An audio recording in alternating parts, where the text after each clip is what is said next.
সুখীনা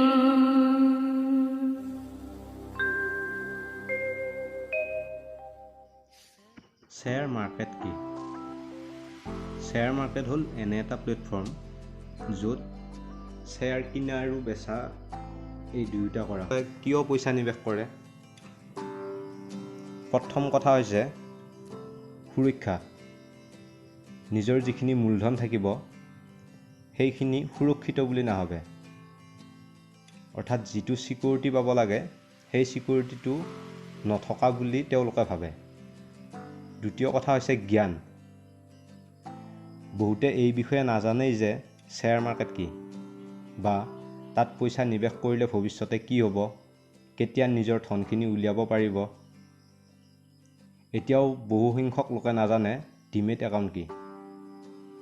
গতিকে share market আৰম্ভ কৰাৰ আগতে জ্ঞানটো লাগিবই। তৃতীয় কথা হৈছে ৰিস্ক।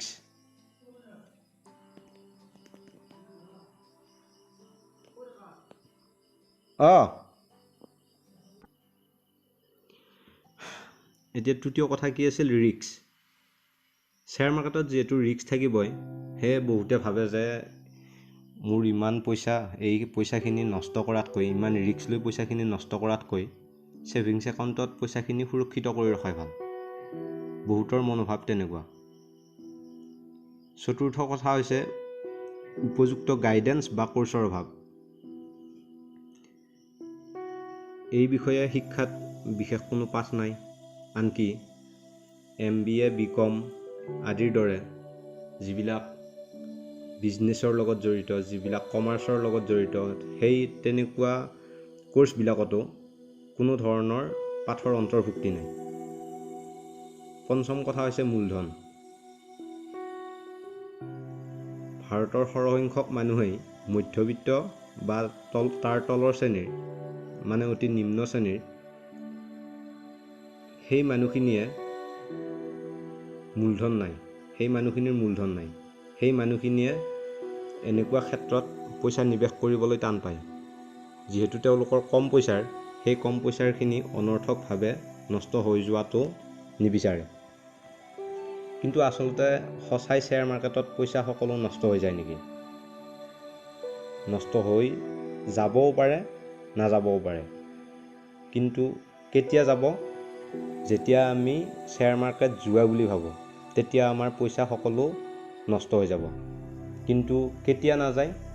যেতিয়া আমি সম্পূৰ্ণ জ্ঞান লাভ কৰিম কেনেকুৱা মুহূৰ্তত পইচা নিৱেশ কৰাটো দৰকাৰ, কেনেকুৱা কৰিলে আমাৰ মূলধনটো শক্তিশালী হ'ব, সেই বিষয়ে আমি জনাৰ দৰকাৰ। আচলতে সুৰক্ষিত মূলধন হাতত লৈ উপযুক্ত জ্ঞান সংগ্ৰহ কৰি শ্বেয়াৰ মাৰ্কেটত ভৰি দিব পৰা যায়।